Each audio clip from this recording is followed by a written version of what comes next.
Math 082 Practice Final Review Problems 83, 84, and 85. We will solve this quadratic equation by factoring using the AC method. Note that since a, the leading coefficient, is implied to be 1, we can use a shortcut for factoring where we look for two numbers that multiply together to give c, which is 8, and which add up to the b value, which is -6. Those two numbers are -4 and -2. They multiply to 8. -4 plus -2 adds up to -6. Therefore, using what I call the a equals 1 shortcut for factoring, again valid only when a is 1, the left-hand side of the equation factors as x minus 4 times x minus 2, and the equation reads equals 0. When two quantities are multiplied together equaling 0, we solve by setting the first factor equal to 0 and by setting the second factor equal to 0. Adding 4 on both sides, here we get x equals 4. Adding 2 on both sides, here we get x equals 2. So we have two solutions, x equals 4, x equals 2. Written as a set, we see our two solutions here. In problem 84, we are going to solve z squared plus z equals 30. We first have to set this equation equal to 0. We will subtract 30 from both sides. This gives us z squared plus z minus 30 equals 0.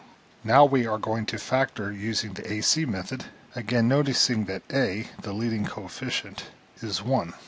So we have a little shortcut where we need to find two numbers that multiply to -30, which is the c value.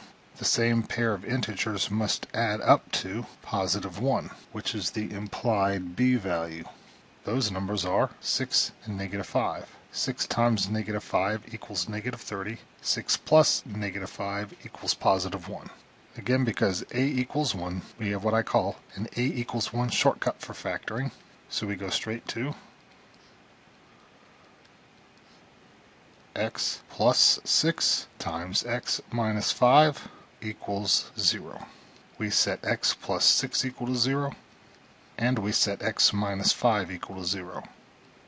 Subtracting 6 on both sides here, we get x equals -6. Adding 5 on both sides, we get x equals 5. We have two solutions, x equals -6 and x equals 5.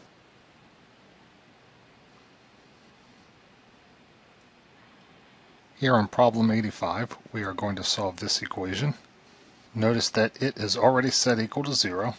That's good to see. There is a GCF of 2. We are going to start by factoring out that GCF. Factoring out 2, we have 2 times the quantity x squared minus 5x minus 6 equals 0.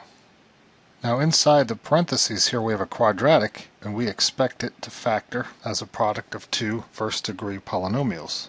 Now what would they be? Notice that inside the parentheses, this quadratic has a leading coefficient of 1. So for the quadratic inside the parentheses, we can use the a equals 1 shortcut, where we look for two numbers that multiply to c, which is -6. That pair of integers must also add up to the value of b, which is -5. That pair of integers, -6 and +1, multiply to -6, -6 plus 1, -5. So inside the parentheses we have x